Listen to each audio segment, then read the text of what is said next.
Comunión y Liberación es un movimiento católico que surge en Italia de la experiencia cristiana del siervo de Dios Luigi Giussani, que a muchos nos ha fascinado por la novedad y la frescura con la que nos ha transmitido la fe, siempre a partir de un encuentro no con una idea o con una serie de reglas, sino con una persona, la de Jesucristo resucitado. El carisma de don Giussani ha llegado también a otros países en todo el mundo y como nos ha dicho el Papa Francisco en la audiencia que nos concedió el 7 de marzo en la Plaza de San Pedro, después de 60 años el carisma originario no ha perdido su lozanía y vitalidad. En México cumplimos 30 años de la llegada del carisma a nuestra casa y lo hemos querido celebrar con este encuentro que lleva como título Un nuevo inicio para México, ¿de dónde partir?, con el deseo profundo de hacer un camino humano que porte la posibilidad verdadera de un nuevo inicio dentro de la circunstancia actual de nuestro país. Y para ello hemos invitado a dos grandes amigos, primero que nada don Julián Carrón, quien es el actual presidente de la Fraternidad de Comunión y Liberación en todo el mundo. Gracias.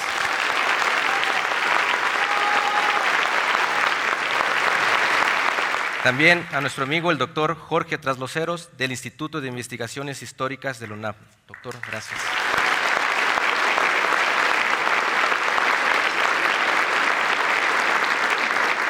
Al cual le cedo la palabra para que nos introduzca este diálogo. Bien, pues antes que nada agradecer la invitación aquí antes de salir. Es la primera vez que yo tengo el gusto de ver a Julián Carrón, pero ahorita que lo vi le dije, vaya hasta que lo veo de carne y hueso, porque de leerlo ya lo había leído yo hace un rato. Y este acontecimiento, la celebración de los 30 años, me viene a confirmar lo que yo siempre he sospechado.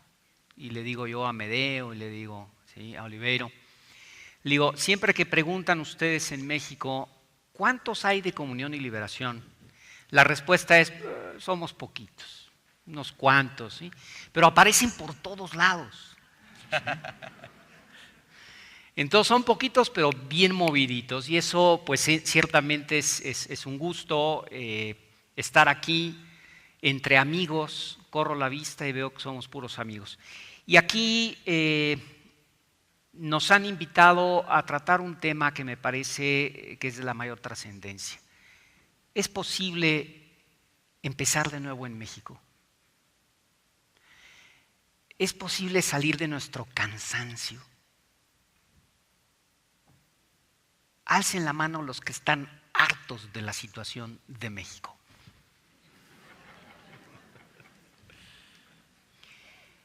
¿Es posible?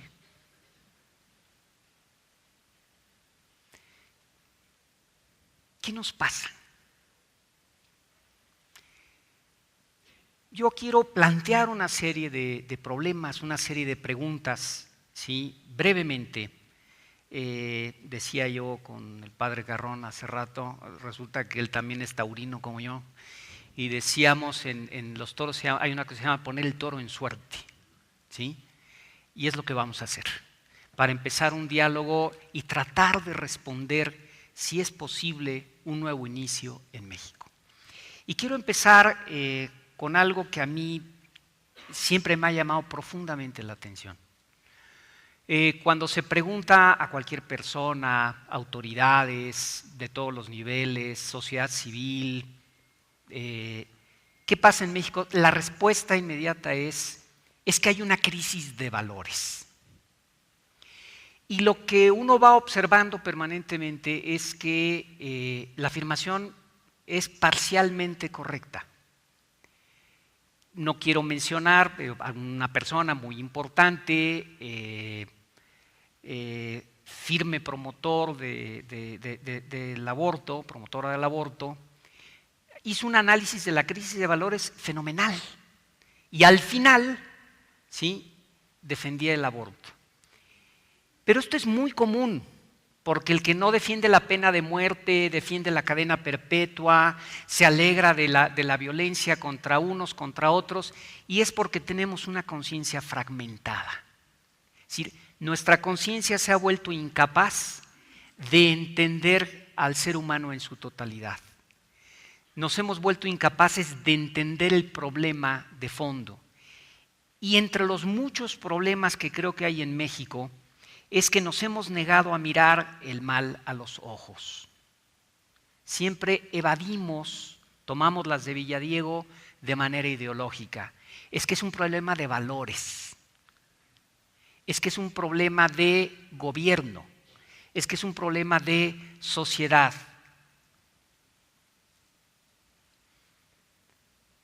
¿Dónde está el problema? Desde mi punto de vista, el problema es una conciencia fragmentada, porque los valores no son resultado de una predicación, como diría Kant, y estábamos discutiendo hace ratito. Los valores son resultado de lo que yo pienso, digo y trato de un ser humano. Así como una cultura trata y considera a un ser humano, es el tipo de valores que construye. Si yo considero que un ser humano es una cosa, lo voy a tratar como una cosa y mis valores giran en torno a considerar a este ser humano, a esta persona, una cosa. Si creo que es persona, todo se transforma.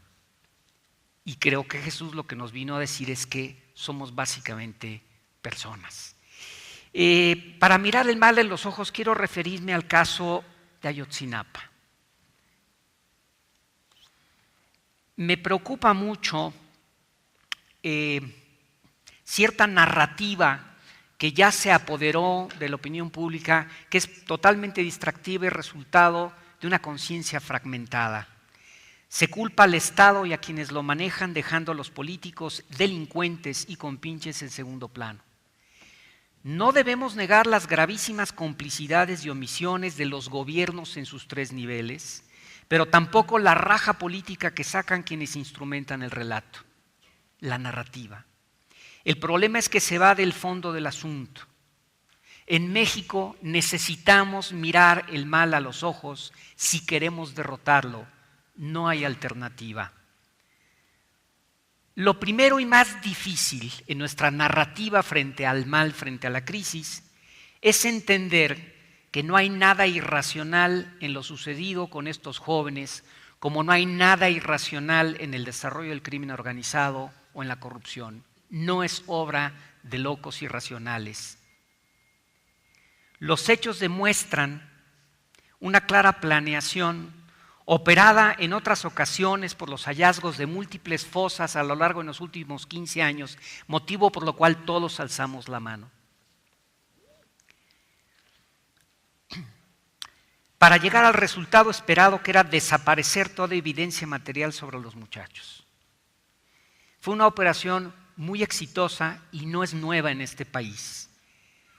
Existen confesiones de testigos, pero en la lógica del proceso judicial, desde sus instancias de procuración, las pruebas deben estar sustentadas solo en la razón y solamente pueden ser testimoniales de palabra o materiales.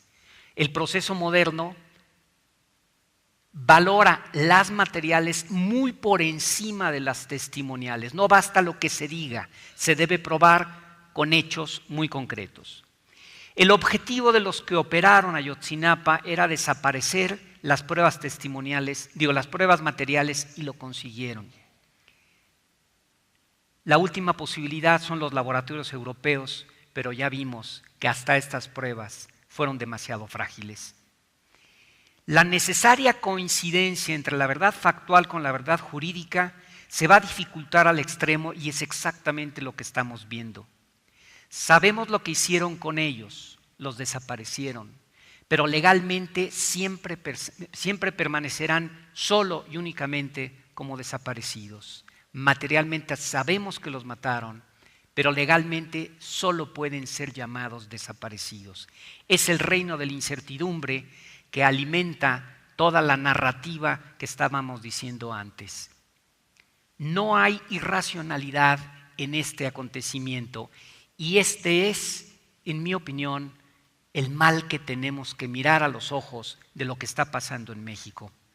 En estas acciones encontramos una enorme racionalidad, pero también encontramos la negación misma de la bondad, porque la verdad sobre la dignidad humana está ausente. es racional, pero no es bondadoso. ¿Sí? Es esta ética sin bondad de la cual habla el Papa.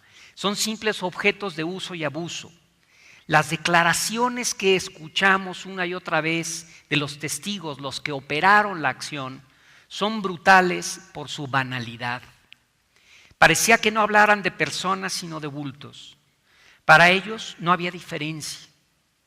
Lo convincente de su testimonio no está en la elocuencia de sus palabras, sino en la trivialidad, en la terrible cotidianidad con la cual describen su propia acción. En lo que estamos y es lo que me interesa resaltar, estamos ante las posibilidades extremas de la razón cuando se divorcia de la bondad y de la verdad. No son genios del mal, tampoco son seres excepcionales. Tan solo son personas con uso de razón como cada uno de nosotros. Son gente del común. Tan solo eligieron una forma de vida para dañar al prójimo, desconociéndolos en su humanidad. Su banalidad es lo que realmente nos deja sin aliento y nos deja con las ganas de mirar hacia otro lado y escondernos detrás de una consigna política o de un predicado ético. Es tiempo de que veamos que el mal tiene existencia objetiva, no es un asunto de opinión. Aquí el cacareado relativismo naufraga. ¿Alguien podría discutir la maldad de estos actos? ¿Acaso su maldad radica en lo que opinen sus perpetradores? La raíz del mal está en la reducción de nuestra humanidad a cosa que puede ser usada y abusada, y por eso es banal. Tan solo eran estos muchachos vidas que no merecían ser vividas, simples accidentes en el camino. Cuando despojamos al prójimo de su dignidad, entonces empezamos a convertirlo en una cosa. Un simple acto de soberbia, habitual y frívolo. El mal nace y crece de la forma en que miramos a los demás. La forma en que miramos a los demás. Cada uno de nosotros entonces, y esto es lo terrible, y por eso nos negamos a ver el mal a los ojos, y por eso no podemos reconocer que los demás son realmente personas, y no podemos dar testimonio de que Cristo está aquí entre nosotros, porque nos negamos a reconocer que nosotros somos capaces de cometer el mismo mal, porque no es obra de locos, es obra de gente tan racional como nosotros. Y entonces la pregunta cambia. La pregunta ya no es ¿qué tienen que hacer otros para que esto cambie? La pregunta se centra en nosotros mismos. ¿Qué tengo que hacer yo? ¿Cómo anuncio este gran acontecimiento que es Cristo? No un conjunto de valores, no un cuerpo ético, sino el gran acontecimiento que es Cristo mismo. A esta incapacidad de reconocer y hacer la acción es lo que los católicos llamamos pecado. Esta cosificación se hace cultura. Aquí tengo, gracias. Esta cosificación entonces se hace cultura. Domina las relaciones humanas. En su extremo violento se vuelve cultivadora de la muerte. El sustento ideológico es la dictadura del relativismo y simple y llanamente parte de un hecho tan simple, tan banal como desconocer que el otro es persona y que yo soy capaz de hacer este mal. Es la cultura del descarte. Dejo en esta situación las ideas. Me interesa muchísimo escuchar qué tenga que decirnos el Padre Julián Carrón, y yo cierro nada más con esta primera intervención, y es: si no miramos el mal a los ojos, no vamos a poder reiniciar, dar un nuevo comienzo en México, pero la mirada empieza en el espejo.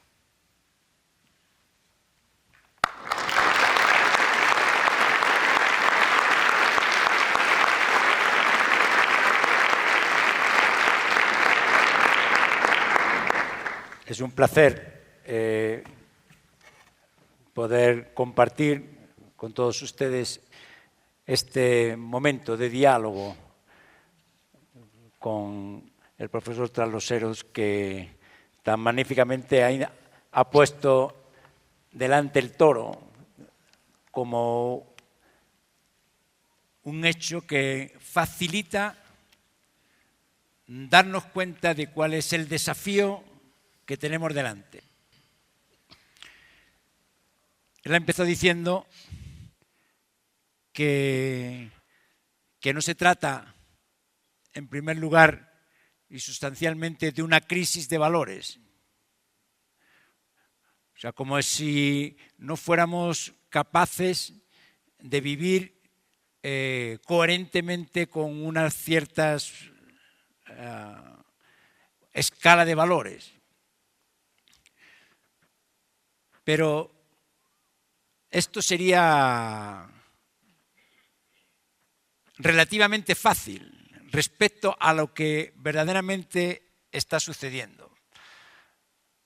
Porque, como él decía después, el problema no es solo que no seamos capaces de vivir bien, el bien, sino que no somos capaces de reconocerlo y por tanto de reconocer el mal. Es todavía algo que es infinitamente más radical del tipo de crisis en las que nosotros estamos. Porque uno puede reconocer que algo está mal e intentar vivirlo. Todos podemos reconocer todas las veces que nosotros lo realizamos. Pero siempre el hecho de poderlo mirar, de poderlo juzgar, de llamarlo mal, es ya un juicio que hacemos sobre eso. Ahí es un reconocimiento de que aquello no está bien, de que aquello no es algo que corresponde a la naturaleza de las cosas o a la naturaleza de lo que el hombre desea vivir. Cuando uno trata mal a su hijo o trata mal a su mujer, inmediatamente se da cuenta de que aquello no le corresponde. Podrá no ser capaz a veces de ser coherente o de no reaccionar impulsivamente, pero sabe que aquello no le corresponde. Y esto, pues, es evidentemente algo que está equivocado, que es una deficiencia.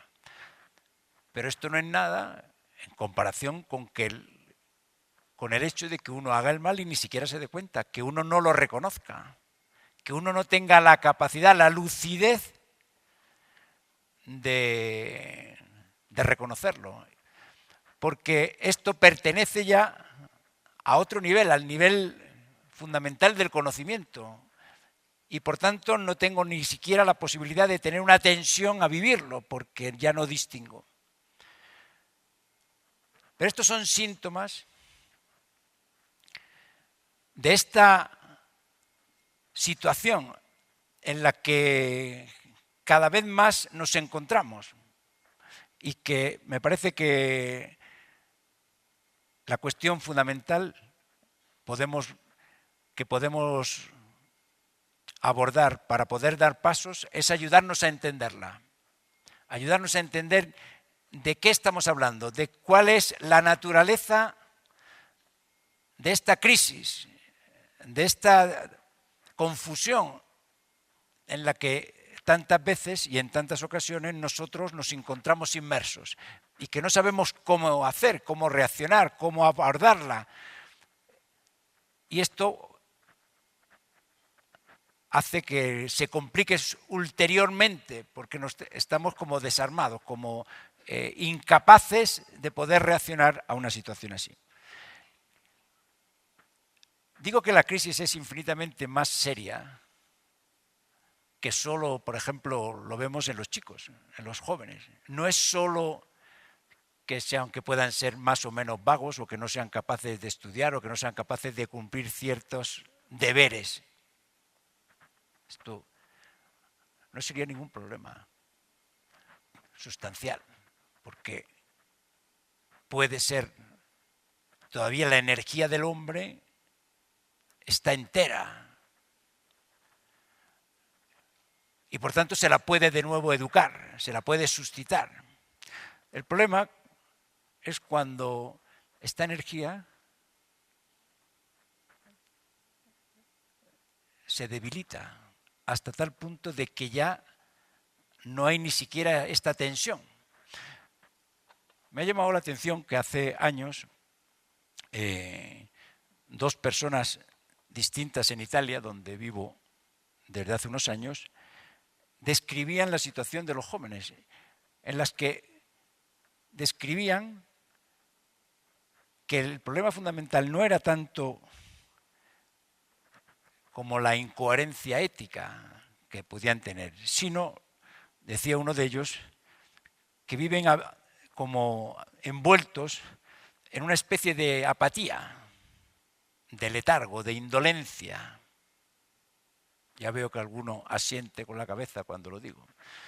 Cualquiera que haya dado clases en una escuela o haya sido profesor, se da cuenta que si hay 10 alumnos que quieren aprender matemáticas, hay 10.000 profesores dispuestos a enseñarles matemáticas, preparadísimos todos. El problema es que no están los 10. O sea, hay que los 10 alumnos que quieran aprender. Hace falta suscitar el deseo a estos chicos para que deseen aprender. Si ellos, recuerdo una vez que cuando yo era director de una escuela, viene una señora a venderme técnicas de estudio. Y yo le pregunté, mire, mis alumnos tienen un problema, que no tienen ganas de estudiar. ¿Las técnicas de estudio que usted me vende serían capaces de despertar el deseo de estudiar? Dice, no, desgraciadamente no, pues entonces no me interesa. Porque para los que tienen deseo de estudiar, ya los profesores míos tienen suficientes técnicas para orientarles, para ofrecerles todo el camino que tienen que recorrer. El problema es que la situación es mucho más grave. Es que les falta el interés, les falta de este letargo, de esta indolencia que les abate. Y otro hablaba, comentando el artículo precedente, de un aburrimiento invencible, o sea, de una como parálisis de la persona. Y se pedía, yo estos jóvenes no veo aquella vida que veo en los rostros de pintores del Renacimiento, un Tiziano. Y yo cuando leía estas cosas digo, pero bueno, ¿cómo es posible que el Renacimiento, que ha surgido con esta capacidad, con este deseo de un protagonismo del hombre, porque ahora finalmente podemos ya salir de la Edad Media y empezar a ser protagonistas, haya acabado en esta especie de letargo? Y es que cuando veo estas cosas, que no son ellos como periodistas simplemente, sino personas como una Hannah Arendt, que dice respecto a este periodo histórico en el que estamos viviendo, el hombre moderno no ganó este mundo cuando perdió el otro. Ni siquiera la vida fue favorecida por esto. O sea, la vivacidad del hombre, la vida como intensidad humana. Sino que en realidad se encerró dentro de una interioridad, de una introspección. Y empezó como a dar vueltas en el vacío dentro de sí mismo. Y acaba diciendo, es perfectamente concebible que la edad moderna, que había empezado con una tan excepcional y prometente dinamismo de actividad humana, termine en la más mortal y la más estéril pasividad que haya jamás conocido la historia. no es poco. Una pasividad como jamás ha conocido la historia. Puede parecer un poco extraño, que parece que todos nos agitamos, que todos compramos el último aparato electrónico, que nos agitamos por cosas que nos llaman la atención, que no podemos estar sin el teléfono, sin el último aparato. Pero esto solo se mueve el nivel de la superficie. En el fondo, la pasividad domina. Y es sintomático porque es como si hubiera una especie de resignación. Me llama la atención que lo que sucedía en el pasado, recuerdo, antes de que el cristianismo entrara como un factor operante en la historia humana, la gente, los autores clásicos, nos recuerdan cómo este dinamismo no existía. Y más aún, como no tenían una respuesta, pues pensaban que no solo no lo tenían, sino que era peligroso. Cicerón, por ejemplo, dice, hay que resignarse a los límites en los que estamos creados los humanos. O un Esquilo que decía, ningún mortal debe fomentar pensamientos que superan la condición mortal. Porque era peligroso. Uno podría enloquecer si se dejaba llevar de la ibris. La ibris era peligrosa. Pero lo curioso es que ahora, después de la parábola cristiana, cuando ya el cristianismo prácticamente no incide por el proceso de secularización en la vida humana de las personas, pues nos encontramos con expresiones literarias, en este caso cinematográficas, donde encontramos literalmente los mismos términos de los antiguos. Hay un film de Ingmar Bergman que se titula Fanny y Alexander, donde se describe en una comida que nosotros, los Ekdal, que son la familia, el apellido de la familia, nosotros no hemos venido al mundo para escrutarlo a fondo. Absolutamente no. Nosotros no estamos preparados, no estamos equipados para este tipo de imágenes, de imágenes. La cosa mejor es mandar al infierno todas estas cosas. Y así podremos contentarnos con vivir en nuestro pequeño mundo. Cada uno en su cubículo, cada uno con sus cachivaches, cada uno con las cosas que cultiva en su pequeño recinto. La vida está hecha así. Justamente por eso no tenemos que avergonzarnos de gozar de este pequeño mundo. ¿Y en qué consiste? ¿En qué consistiría la vida para Ingmar Bergman, para el personaje del film? Buena cocina, buenas comidas, dulces sonrisas, árboles frutales en flor y melodiosos valses. Este sería el destino de la vida. Y esto cada vez es el común denominador. Y es como que este decaer del deseo, este decaer del humano, nosotros lo vemos. Es esta reducción del yo que impide que nosotros podamos ya reconocer la realidad, que nosotros podamos experimentar, sentir vibrar en las fibras de nuestro ser toda nuestra humanidad. Por eso digo que uno podría sentirla vibrar antes y a lo mejor hacer cosas equivocadas. Pero sentía vibrar, su humanidad tenía todavía un ímpetu, una fuerza, una energía, una capacidad que le hacía todavía, le permitía afrontar la vida con todos sus desafíos. Ahora, si esta pasividad, si este letargo prevalece, cada vez estamos más frágiles. Pero frágiles,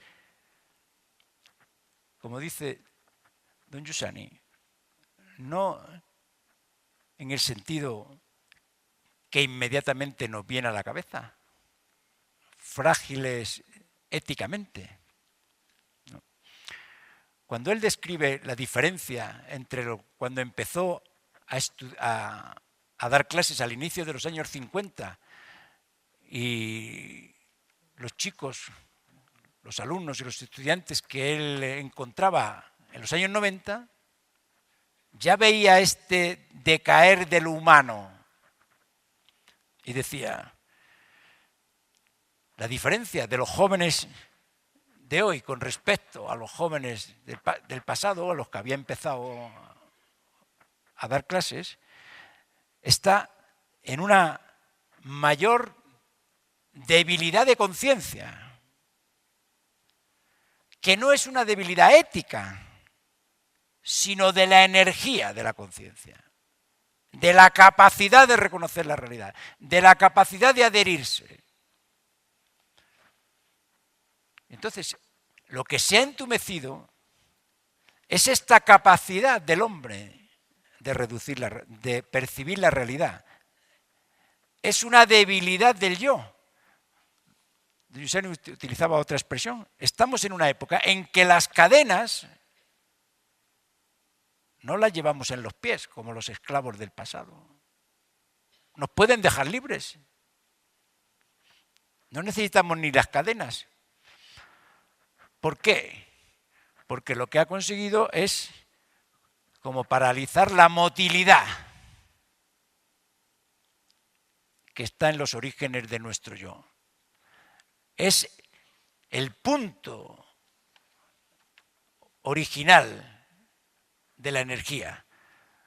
Y por eso, dice, nosotros tenemos como una relación abstracta con nosotros mismos. Estamos como afectivamente descargados, como una pila, como una pila que se descarga, como una batería que se descarga, ¿no? No tiene la capacidad, es como si yo no queriendo tomar la botella, se me cayera, porque me falta la energía para sostenerla. Y entonces, dice, lo que nos circunda, la mentalidad dominante, la cultura dominante, el poder, realiza como una extrañeidad con nosotros mismos, nos hace extraños a nosotros mismos. Es como si no existiera ninguna evidencia, si no es la moda, porque la moda es un proyecto del poder. Entonces el hecho, el resultado de todo esto lo describe muy bien Teilhard de Chardin, cuando dice que la cosa más impresionante no es que sucedan algunas desgracias particulares, sino la cosa más interesante es la pérdida del gusto del vivir. O sea, y esto, cuando esto sucede, no es, entendemos que no es una cosa inocua. No es que el hombre que está hecho para las cosas grandes, está hecho con un deseo tal que no puede contentarse con menos de la totalidad. Si el hombre pierde este gusto, si este torpor, si esta especie de sopor, si esta especie de letargo, si este vacío prevalece, esto no es inocuo. Y lo estamos viendo en la violencia que decía el profesor Taloseros antes. Lo hemos visto en tantas ocasiones en estos últimos tiempos. Lo hemos visto en París, con el atentado terrorista. Lo hemos visto en Nairobi. Escuchaba a unos amigos de Kenia estos días. Lo ha descrito el profesor aquí. Lo hemos visto en tantos otros sitios. ¿Por qué? ¿Qué es lo que sucede? Decía este amigo de Nairobi. Lo más sorprendente es que los que han hecho la violencia eran personas educadas, personas de alto nivel cultural. Los que han hecho los atentados de París son gente de la segunda generación que han sido y han crecido en Francia. Es decir, han crecido en Occidente, han crecido y se han educado allí. ¿Y esto qué significa? Que allí no han encontrado algo que respondiera y que suscitara un interés tan grande como para responder a este vacío. Pero esto no tenemos solo en estos grandes hechos. ¿Qué ofrecemos a nuestros hijos? ¿Qué ofrecemos a nuestros estudiantes? Se preguntaba este profesor de Nairobi, ¿pero qué es educar? Yo que soy profesor, ¿en qué estoy educando? Porque tantas veces confundimos la educación con ofrecer una serie de conocimientos útiles, evidentemente, pero solo eso, solo ciertos conocimientos técnicos, solo un cierto tipo de preparación no es capaz de responder a la necesidad que tenemos de un gusto, de respuesta a un vacío, de respuesta a esta especie de sopor, de letargo, de despertar un yo y darle un gusto del vivir que no necesite hacer estos gestos absolutos de violencia que hablan de esta especie de nihilismo en la que están envueltos. Y este es el desafío, porque el problema de los jóvenes es el problema del escepticismo de los adultos. ¿Qué les hemos ofrecido? ¿Qué encuentran la gente cuando viene en Occidente de otras partes? ¿Qué encuentran los chicos o los jóvenes cuando van a la universidad o van a una escuela? ¿Qué se les ofrece? Porque, y este es el segundo elemento fundamental, que es que ellos viven ya como víctimas de un proceso, de una circunstancia histórica en la que ellos han nacido. El Papa Benedicto XVI ha descrito muy bien esto en un famoso discurso que tuvo cuando todavía era cardenal, ¿no? Él dice que todo lo que ha sido los grandes hitos de la historia de Occidente, la persona, su valor, su dignidad, la libertad, la vida, la familia, el sentido del trabajo, todas estas cosas, todos estos elementos fundamentales de la vida, en la época de la Ilustración se intentaron mantener. Todos ellos reconocen los grandes pensadores de la Ilustración, como Lessing o Kant, que habían sido fruto de todo el desarrollo histórico del cristianismo.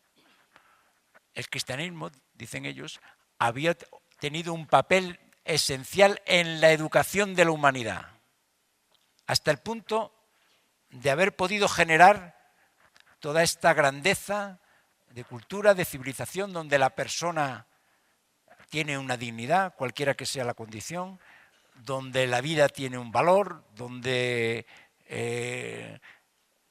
el respeto a los otros es parte esencial, donde la libertad es algo que defender y no que suprimir. Dice, pero todos estos, cuando se rompe la unidad cristiana con Europa, en Europa con el protestantismo, y se empieza las guerras de religión a un cierto punto, dice, bueno, se cansan de pelear, y dice, pongámonos de acuerdo en una serie de valores y intentemos que estos valores no entren en la disputa entre las formas religiosas, decía el cardenal Ratzinger. Intentaron, con toda la buena intención, mantener estos valores por encima de las contradicciones y buscar una evidencia que hiciese independientes de estas discusiones. Y de este modo, ¿qué es lo que querían? Una cosa buena, querían asegurar los fundamentos de la convivencia. Se habían cansado de pelear. Aseguremos los fundamentos de la convivencia nueva, los fundamentos de la humanidad. En aquel entonces pareció que era posible, pues las grandes convicciones de fondo surgidas con el cristianismo en gran parte resistían y parecían innegables. Entonces se desarrolló el intento ilustrado de afirmar esas grandes convicciones cuya evidencia parecía que se podía sostener por sí misma, prescindiendo del cristianismo como experiencia viva que las había hecho nacer. Y se preguntaba el cardenal, ¿y cuál ha sido el resultado de esta pretensión? De dejar todas estas verdades, todos estos elementos fundamentales de la vida fuera como del origen que les había visto nacer. Estas grandes convicciones sobre las que se funda nuestra convivencia desde hace siglos han resistido la verificación de la historia. ¿Se ha mantenido su evidencia ante las vicisitudes, ante los imprevistos y las provocaciones de la realidad? La respuesta está a la vista de todos. Vemos cómo esto, ahora, en aquel momento lo veían algunos, ahora es patente a todos. Y concluía el cardenal Ratzinger, la búsqueda de una certeza tranquilizadora que nadie pudiera contestar independientemente de todas las diferencias ha fracasado. Y lo vemos ahora. Antes lo podía ver solo algunos. Ahora es patente que ya la vida, como decía el profesor Taloseros, como lo vemos en tantas expresiones de nuestra cultura, ha perdido su valor. No ha sido capaz de resistir. Y decía Ratzinger, ni siquiera el esfuerzo realmente grandioso de Kant ha sido capaz de crear la necesaria certeza compartida. El intento llevado hasta el extremo de plasmar todas las cosas humanas, menospreciando completamente a Dios, nos lleva cada vez más a los límites del abismo, a esta decadencia del humano. No es solo que ha pasado algo, sino que la consecuencia de todo esto es que, faltando algo que despierte la totalidad de la vida del hombre, el hombre decae.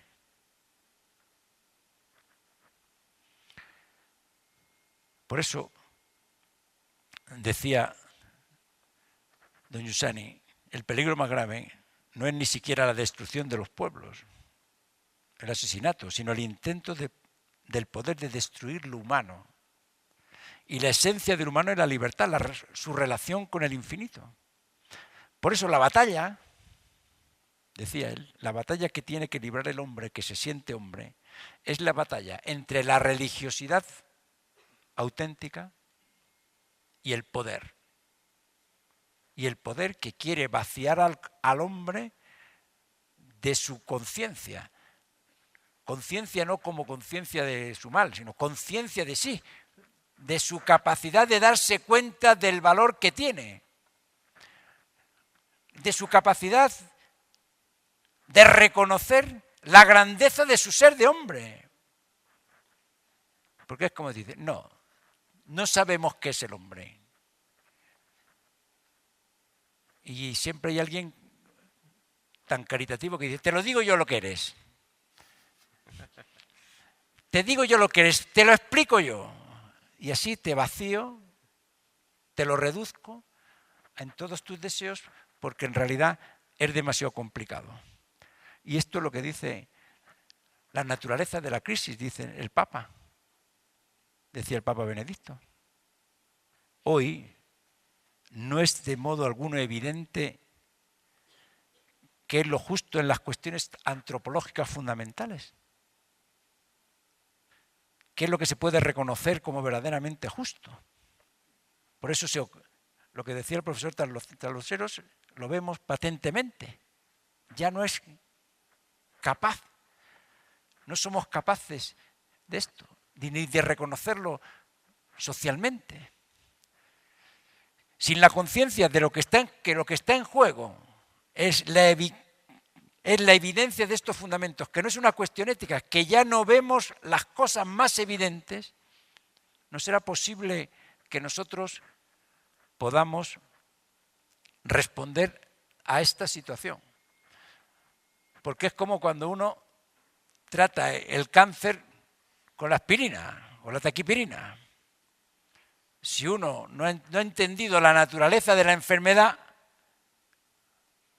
el intento de ofrecer una respuesta será equivocada. Es verdad, está pensando que tiene que hacer algo, se preocupa, está enfermo, pero como no ha entendido de qué se trata, ofrece una respuesta que lo único que crea es más escepticismo, porque no es capaz de hacer resurgir de nuevo el yo que se ha entumecido de tal forma, como estamos diciendo. Y entonces esto es lo que nosotros tenemos, el desafío que hoy el mundo tiene a todos los niveles, y esto lo tenemos todos, a todos los niveles. Por tanto, el desafío es para todos, las instituciones, partidos políticos, asociaciones de nivel cultural, iglesia, religiones. Todos los protagonistas en la realidad están delante de este desafío. Y por eso la cuestión es quién puede ofrecer algún intento, y cada uno de los intentos tendrá que medirse con esta situación. Si es capaz de despertar de nuevo el yo de cada uno de nosotros, que está en el letargo, en el encefalograma plano. Casi.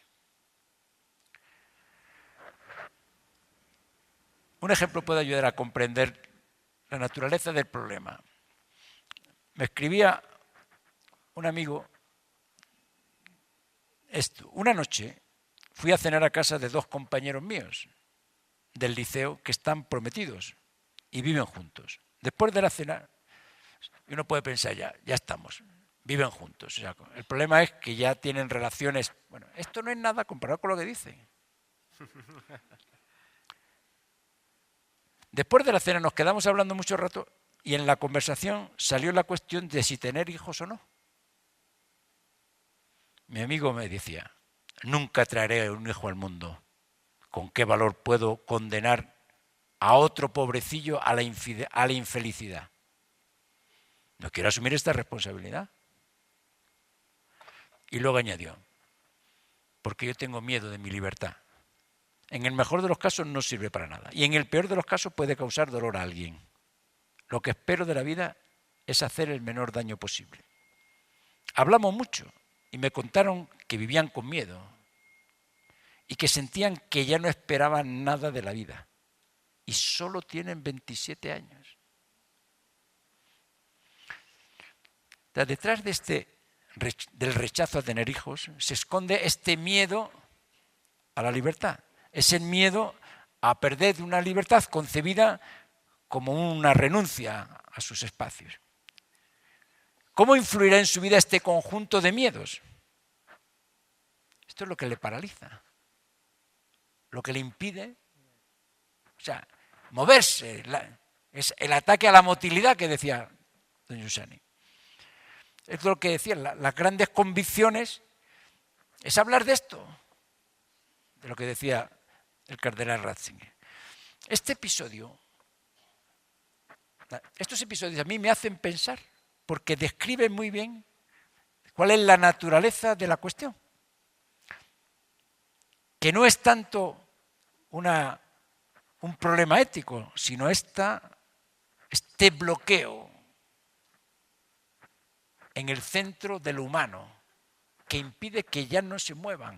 O sea, que estamos en el siglo XXI y que una persona con esta situación puede describir las cosas como las describe pero estos es uno tras tantos de los que tenemos relación con las personas.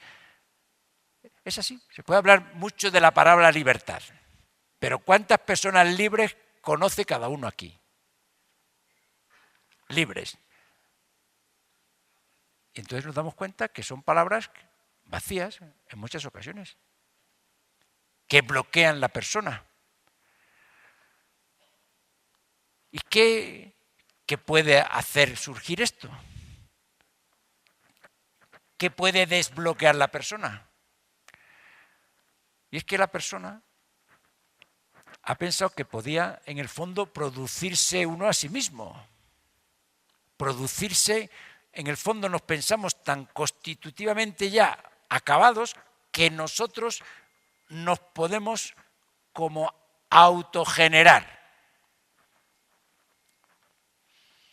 Y es que cada uno puede ver si es capaz de autogenerarse, si es capaz de poder resurgir de sus propias cenizas, si es capaz él mismo de producirse a sí mismo. Es que en realidad todas las exigencias más humanas en el hombre, la experiencia más elemental de la vida, las exigencias de verdad, de felicidad, de cumplimiento, de justicia, están allí como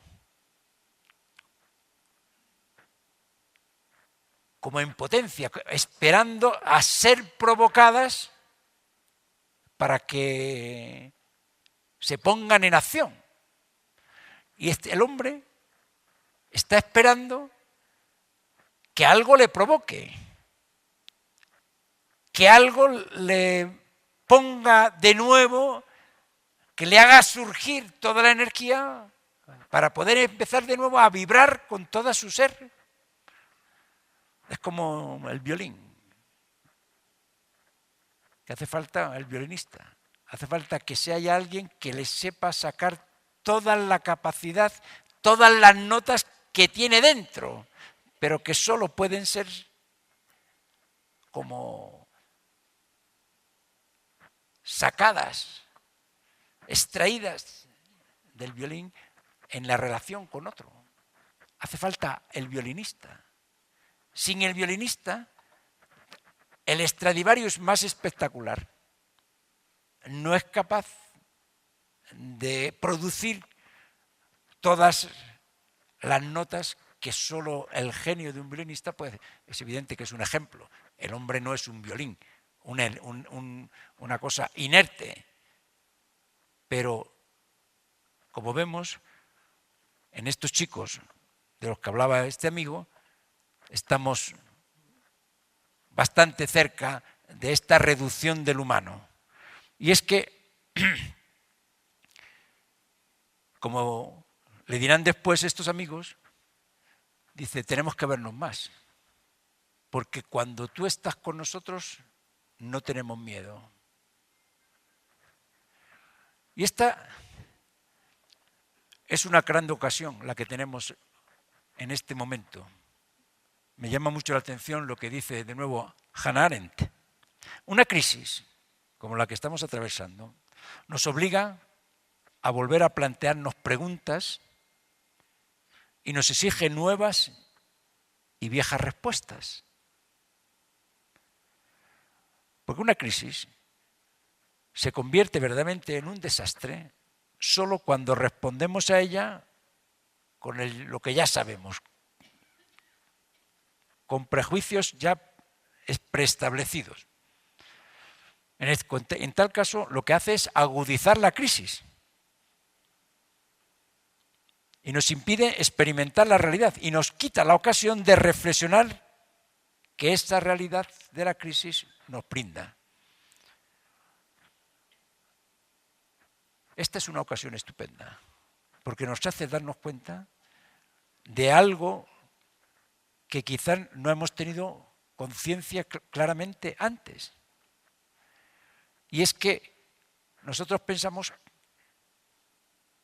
que todo lo que hemos recibido antes y que nos ha llevado a hacer todos los progresos que hemos hecho, hacer el camino humano que hemos hecho, hacer el camino de conciencia del valor de la persona, de su dignidad, que todo esto se ha producido por arte de magia, como si no hubiera habido un hecho, un acontecimiento que lo haya despertado. Y ahora nos encontramos con que nosotros pensamos que esto lo podíamos producir y nos encontramos con que no somos producir, que no lo podemos producir nosotros y que tantas veces nosotros cambiamos de método con los chicos y no somos capaces de interesarlos. Y es que lo que dice el Papa Benedetto en la Spes Salvi es muy iluminante, porque dice, nosotros hemos pensado que en la vida funciona como funciona en el progreso técnico. Pero un progreso acumulativo solo es posible en lo material. De Newton no se puede volver atrás. O de ciertos descubrimientos no se puede volver atrás, es acumulativo. En cambio, en el ámbito de la conciencia y de la decisión moral, no existe una posibilidad similar de incremento por el simple hecho de que la libertad del ser humano es siempre nueva y tiene que tomar siempre de nuevo sus decisiones. Por eso, cada hombre necesita volver a decidir. No están ya tomadas las decisiones para nosotros por los que nos han precedido o por otros. En este caso ya no serían verdaderamente libres. La libertad presupone que las decisiones fundamentales, cada hombre, cada generación, tenga un nuevo inicio. Y es que nosotros estamos en un momento en que, como nueva generación, tenemos que volver de nuevo a darnos cuenta que necesitamos decidir de nuevo sobre las cosas que verdaderamente son indecisivas para la vida. Y esto es un nuevo inicio. Y que no se puede pensar que porque estaban claras en el pasado, pudieran estar claras en el futuro. Vemos cómo decaemos. Y la cuestión es que una historia como que de país, como la historia mexicana, con todo lo que tiene de gran tradición religiosa, cultural, histórica, que todo esto se pueda pensar que es acumulativo y que puede durar por inercia, es una equivocación. Hace falta que vuelva a suceder. ¿Por qué? Porque está de medio siempre la libertad. Lo vemos los padres lo ven constantemente en sus hijos. No basta el camino que habéis hecho como padres para que pase mecánicamente a vuestros hijos. Hace falta que cada generación, cada nuevos hijos que vienen al mundo, necesitan de nuevo volver a decidir sobre lo que vivís. Y todos sabemos qué dificultad hay, qué conflictos a veces se generan, cuánta paciencia necesitan los padres hasta que de nuevo los chicos deciden. Y no siempre sucede como nosotros queremos. ¿Por qué? Porque está de medio la libertad. No es una cuestión solo acumulativa. Y aquí la cuestión es entonces que todo lo que la historia humana ha acumulado no es que se pierda, pero está allí, dice el Papa Benedicto XVI, el tesoro moral de la humanidad, todo lo que le ha acumulado como riqueza, está allí como una invitación a la libertad y como posibilidad para ello.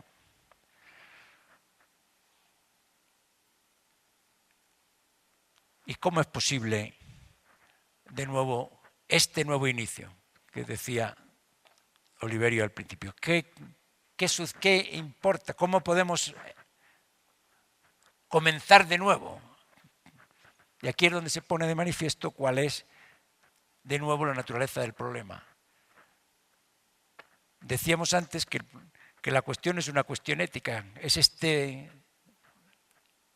esta reducción del humano, este letargo, esta incapacidad de reconocer la realidad, reconocer las evidencias más elementares. Decía don Giussani que la solución a los problemas que la vida plantea cada día no se llega afrontando directamente los problemas, sino profundizando en la naturaleza del sujeto, darnos cuenta qué somos, quién somos. Porque la gran emergencia educativa es esta reducción del hombre,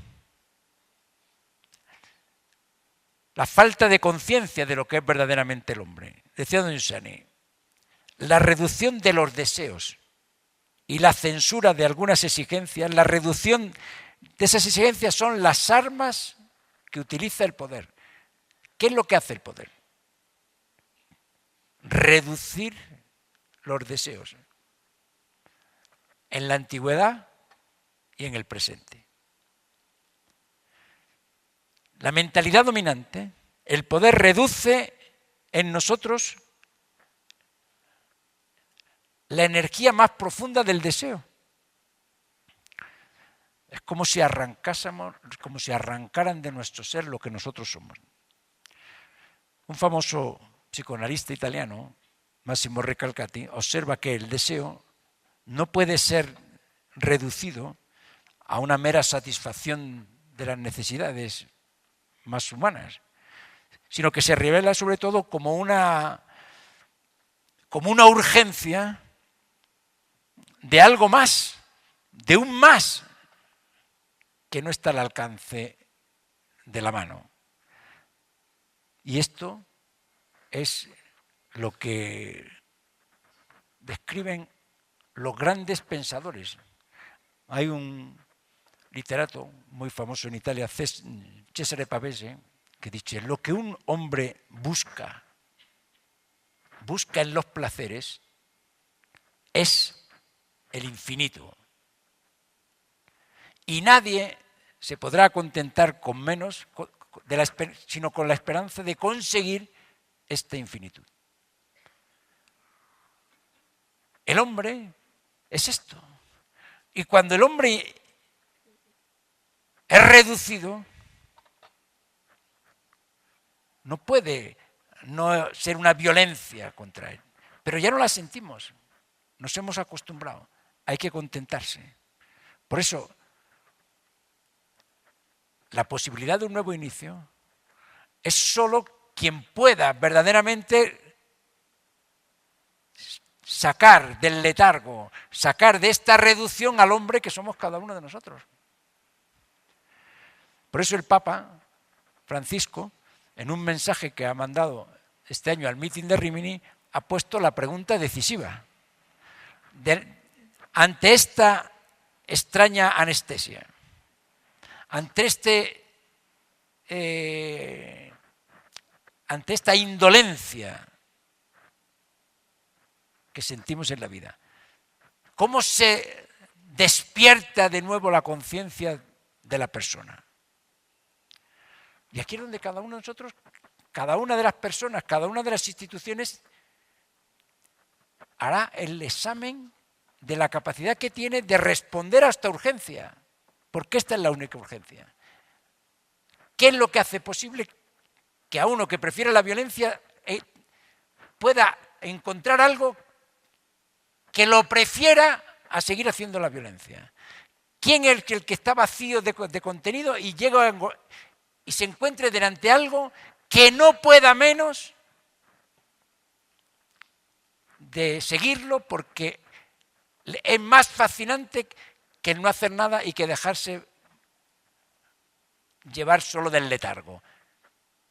¿Qué puede hacer esto? ¿Qué puede hacer posible surgir de nuevo en el hombre toda su capacidad de ser? ¿Es posible de nuevo despertar ese deseo? Es impresionante porque cuando uno compara la antigüedad con el mundo bíblico, decíamos como en la antigüedad todo es acallar el deseo. Nosotros pertenecemos al mundo cristiano, la mayoría de los que estamos aquí, y no nos damos cuenta de lo que rezamos tantas veces como obvio. Oh Dios, tú eres mi Dios, por ti madrugo, mi alma tiene ansia de ti, mi carne tiene ansia de ti como tierra reseca, agostada, sin agua. Pero ¿de dónde surge este deseo? ¿Quién ha suscitado en el hombre un deseo así? ¿Quién puede haber escrito un salmo o un poema con esto? De día y de noche te busco. A ti se vuelve todo mi deseo. Es posible. Nosotros sabemos que en la historia ha sido posible un hombre que tiene toda esta naturaleza, todo este deseo a flor de piel, todo este deseo con una intensidad que tantas veces nosotros ni lo soñamos. No es que hagamos cosas mal, es que ya no deseamos, es que ya nos contentamos, es que ya el trantrán de la vida nos ha podido. Por eso toda la cuestión, todo el desafío para un nuevo inicio es quién tiene algo que proponer, quién tiene algo que poner delante de todos los demás para despertar ese deseo. ¿Cómo se despierta el deseo? Porque hablar del deseo es hablar del centro del yo. Decía el Papa Benedicto. Pero ¿qué es lo que mueve? ¿Qué es lo que puede remover al hombre desde lo más íntimo de su ser?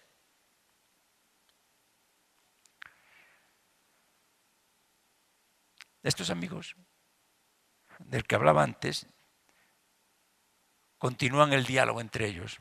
Dice, tienes razón, les decía a los otros que tenían miedo. Tenéis razón en tener miedo, sois inteligentes y si os dais cuenta de que la libertad es algo grande y difícil y de que la vida es algo serio. Pero ¿no deseáis poder gustar de la libertad? ¿No os gustaría no estar atenazados por el miedo? ¿No querríais poder desear ser felices? Les dije que yo no conseguía quitarme de encima este deseo, les decía Y ellos se quedaron en silencio y me dijeron, esto es lo que más envidiamos de ti, que no tienen miedo. Y al despedirnos, al final de la noche me dijo, veámonos más a menudo, porque cuando yo estoy contigo, yo también tengo menos miedo. Es posible.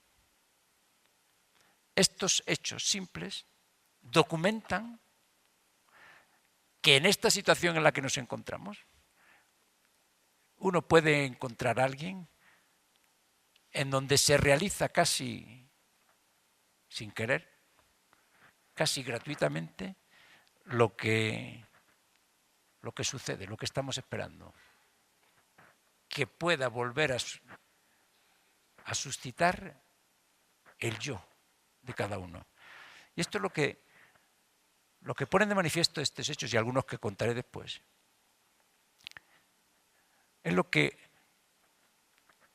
ha interceptado don Giussani,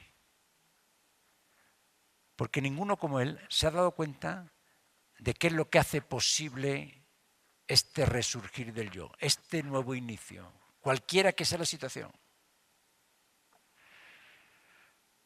Decía, lo que yo voy a decir no responde a una situación circunstancial. Lo que estoy diciendo es una ley universal. Desde que el hombre existe, la persona vuelve a hallarse a sí misma en un encuentro vivo. Es posible, como hemos visto en estos chicos, es posible que la persona pueda de nuevo encontrarse a sí misma en un encuentro vivo. Esto es lo que más envidiamos en ti, que no tienen miedo. Es decir, una presencia con la que uno se encuentra y que pone al descubierto de que existe lo que yo estoy buscando, que es posible vivir de modo distinto. Este corazón adormecido, sepultado debajo de tantas cosas, es como despertado.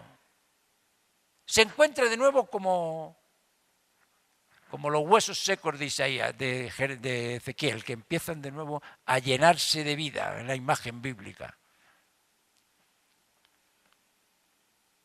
¿Por qué? Porque el encuentro de estos dos jóvenes esposos con una persona ha sido una provocación adecuada para hacerlo resurgir.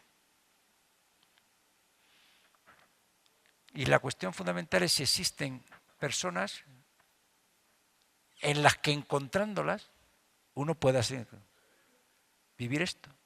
Giussani decía que existen transversalmente en todas las posiciones de los hombres, hombres que tienen una rara sensibilidad, difícil de encontrar, pero que cuando uno los encuentra, sucede algo que uno no lo puede olvidar. Por eso, aquí cada uno, hay espacio para todos, hay espacio para todas las formas ideológicas, de pensamiento, de reflexión, todo. Estamos en una ciudad, en una aldea global, en una sociedad libre donde cada uno puede proponer algo, porque ahí quien proponga algo verdaderamente significativo será el que pueda dar una contribución real para responder al problema. Y también los cristianos tienen esta posibilidad. Y por eso el Papa Francisco, en vez de lamentarse solo de cómo están mal los tiempos y de qué dificultad grande tenemos, dice, para la Iglesia, escribía de nuevo al mitin de Rímini este año, se abre una posibilidad de camino fascinante. O sea, una persona que no se deja determinar de cómo está la situación, del análisis sociológico de la situación. No, es posible. Para la Iglesia se abre un camino fascinante, como fue al inicio del cristianismo, donde se empezó a reponer las preguntas fundamentales de la vida. ¿Y cuál es el camino? El hombre reconoce la verdad de sí solo a través de la experiencia de algo bello, de algo atractivo, a través de la experiencia de gusto, a través de la experiencia de correspondencia, como veíamos en estos dos chicos, a través de la experiencia de uno que vive su humanidad con tal intensidad que no puede menos de desearla. Porque la belleza de la verdad es lo que me hace decir, es verdad. Podrán ser distintos, podrán tener ideologías distintas o concepciones de la vida distintas o estar en las antípodas unos de otros de lo que piensan. Pero delante de una persona así, uno no puede menos de desear. Tenemos que vernos, porque si no nos vemos, yo me pierdo esto. Me contaba un amigo en Londres, que vive en Londres, que una babysitter que reúne a algunos niños de distintos padres mientras van a trabajar, que observando a unos niños se da cuenta que algunos son diferentes. Y indaga, se da cuenta que aquellos van a una parroquia católica, esta es anglicana, y surge toda una curiosidad. Pero ¿de dónde nacen estos chicos? En Londres, en el mismo Londres donde ella vive desde hace siglos. Allí, en la situación actual de este derrumbamiento de todas las evidencias, bueno, allí ve unos niños que son distintos.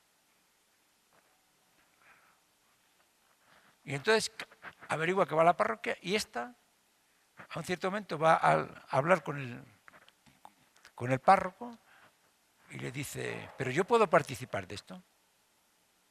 Dice, porque yo, este tipo de humanidad, yo no me la quiero perder. Y dice, sí. Dice, de hecho, he venido de escondidas a misa para ver qué pasaba. Porque no podía menos de desear el tipo de humanidad que he visto en estos niños. Dice, el hombre de hoy, decía don Giussani, está esperando esto. Algo que es fácil. Está esperando encontrar a alguien para el cual el hecho de Cristo como una experiencia real sea al alcance de la mano. Sea una realidad tan presente que cambia la vida. Estos niños no es que eran diferentes porque eran más buenecitos, porque no rompían un plato, sino por una vivacidad humana que los otros no tenían.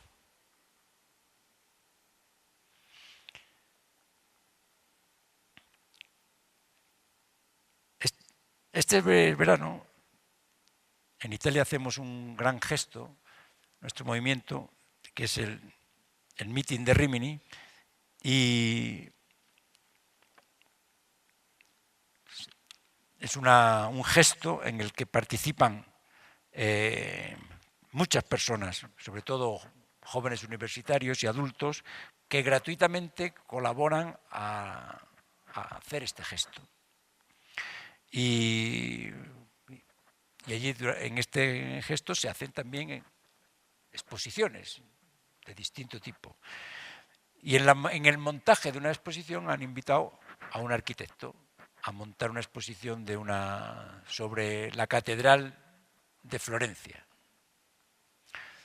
Y los chicos universitarios que colaboraban con él escriben esto. En los 7 días,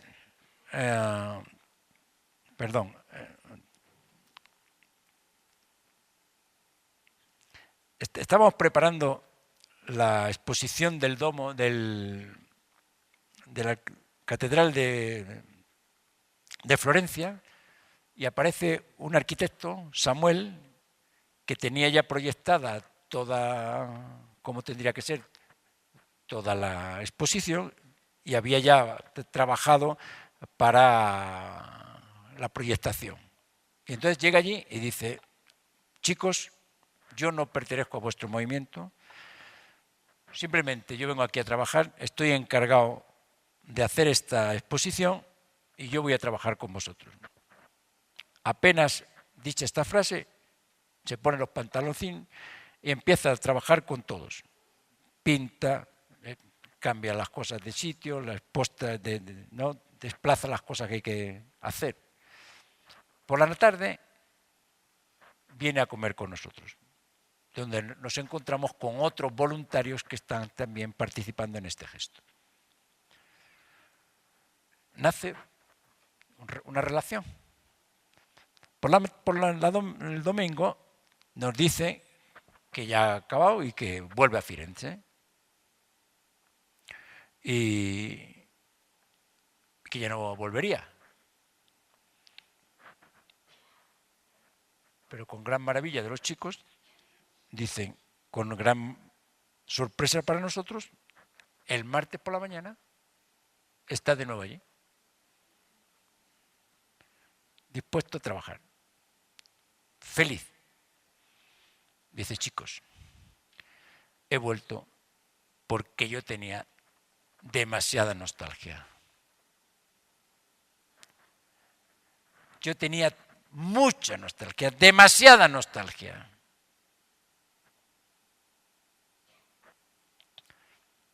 No he visto jamás a nadie trabajar así. Vosotros tenéis algo que los otros no tienen. Yo tenía todos los prejuicios sobre vosotros, pero ha bastado estos días para desmontármelos todos. Digo, yo me pregunto, ¿qué es lo que tiene que haber visto una persona para hacerse 500 kilómetros y sentir tal nostalgia de lo que ha visto que vuelve? Cada uno puede pensar si ha encontrado a alguien en la vida que ha deseado volverle a ver el día siguiente, que no ha podido menos de volver a ver el día siguiente. Porque esto es el cristianismo. Cuando Juan y Andrés, los dos primeros que encontraron a Jesús, ¿qué es lo que verían que no pudieron evitar de ir a buscarlo el día siguiente? Es fácil cuál es el nuevo inicio. No hay que hacer un curso en Harvard. No hay que hacer un máster en Princeton. Es tan sencillo como sucedió al comienzo. Si uno encuentra una experiencia humana, no por las nubes, donde se le despierta de nuevo toda la nostalgia, todo el deseo, demasiado como para no volver a encontrarlo. Como me pasó el año pasado, en otro encuentro, esta vez en Nueva York, con un doctor de una de las mejores universidades americanas, 70 años, que había sido invitado a un encuentro de médicos, fue y luego le invitaron también a este otro meeting semejante que se hace en Nueva York. Y no quería ir porque era demasiado católico. Y llega allí con todos los prejuicios habidos y por haber y empieza a ver un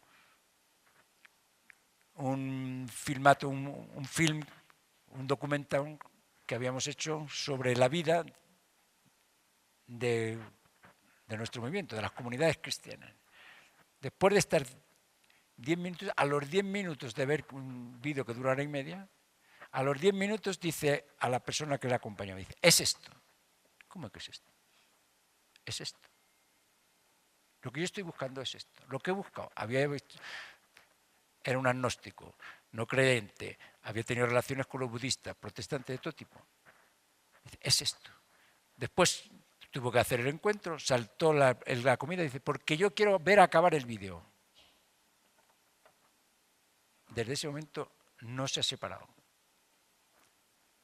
Uno va a un encuentro que aparentemente no le interesa, va casi porque era demasiado católico y se encuentra que allí encuentra algo distinto. Es decir, es posible, tan sencillo como esto. La persona se vuelve a encontrar a sí misma en un encuentro tan sencillo como este. La única cosa que hace falta encontrarlo. Nuestra amiga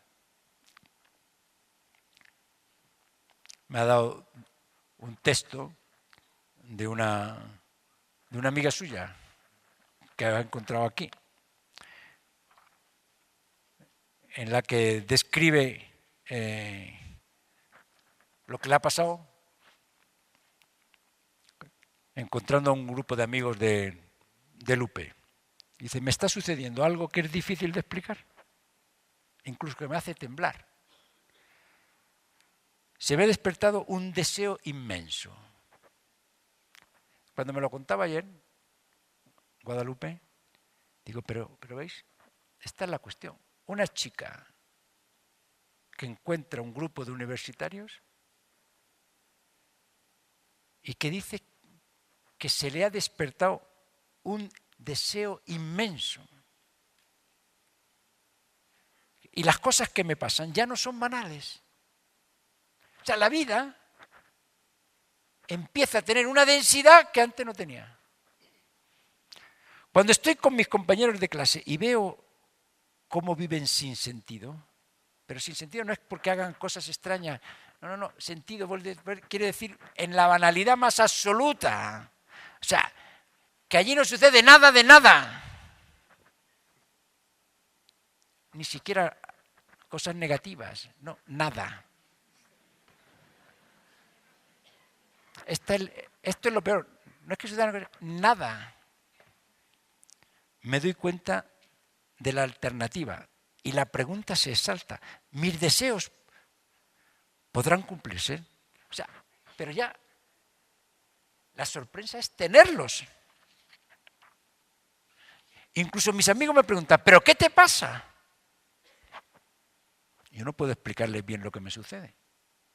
Les doy la impresión de que estoy un poco loca, que hablo de cosas extrañas y me da miedo. O sea, nos hemos acostumbrado tanto al encefalograma plano que cuando sucede que uno se vuelve de nuevo a sentir todo el deseo, piensa que está loco y que tiene que ir al psiquiatra porque algo no le funciona en la cabeza. Nos han convencido de que desear todo lo que el corazón desea es una enfermedad. Hasta el punto de pensar que somos locos. Tanto hemos sido como separados de nosotros mismos. Y yo quiero saber si esto que estoy viviendo es verdadero. Y no quería decirlo porque si ustedes me dicen que debo olvidarlo, verdaderamente estaría loca. Porque no me correspondería a lo que yo veo y siento. Aunque me digáis que estoy loca, yo no puedo menos de reconocer que yo no he vivido jamás así en la vida. Ya no necesito que otro me lo diga. Ya tengo yo la confirmación en la experiencia que estoy viviendo. Y esto es lo que hace posible un nuevo inicio. Es fácil. Tan fácil como fue al principio el cristianismo. ¿Y qué es lo que deseo? Que esto pueda suceder, que pueda seguir sucediendo, para que todo el tejido que todavía tiene de religiosidad un país como México, la gente mexicana, pueda volver a hacerlo resurgir, para que no se pierda, porque no es acumulativo, porque no está dicho que las cosas sigan así, porque se puede decaer, porque cada generación tiene que volver de nuevo a recuperarlo, porque lo que hemos recibido tenemos que hacerlo nuestro. Y esto es posible solo si vuelve a suceder este inicio. Y esto está al alcance de todos los que quieran, porque basta interceptarlo, porque cada uno de nosotros tiene el detector, que es el propio corazón, para detectarlo. El arquitecto que va a trabajar, el arquitecto de Florencia, No necesita hacer ningún curso, simplemente basta encontrar un grupo en los que la vida vibra. Esto le basta para llenarse de nostalgia y volver, para empezar una nueva vida. Esto es lo que sigue sucediendo. Por eso les deseo a cada uno que lo puedan interceptar.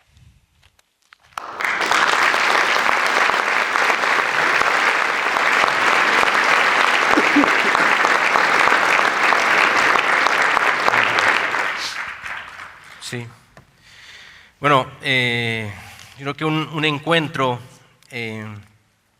como que el que acabamos de tener es una provocación grande para todos. Nadie nos podemos escapar. Tenemos dos alternativas: bloquearnos o abrirnos a la provocación tan grande que nos han hecho hoy tanto Jorge como don Julián.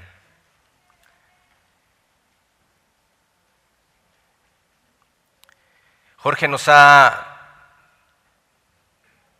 invitado a mirar a los ojos la circunstancia en que vivimos, porque es una circunstancia tan dramática que muy fácilmente podemos voltear la cara o ser indiferentes. Y don Julián Carrón ha hecho un recorrido bellísimo en el que nos hace ver que la crisis que enfrentamos no es una crisis de valores. Es una crisis antropológica que viene del origen de la persona, de cada ser humano. Y nos ha puesto ejemplos tan sencillos que puede uno pensar que son demasiado poco.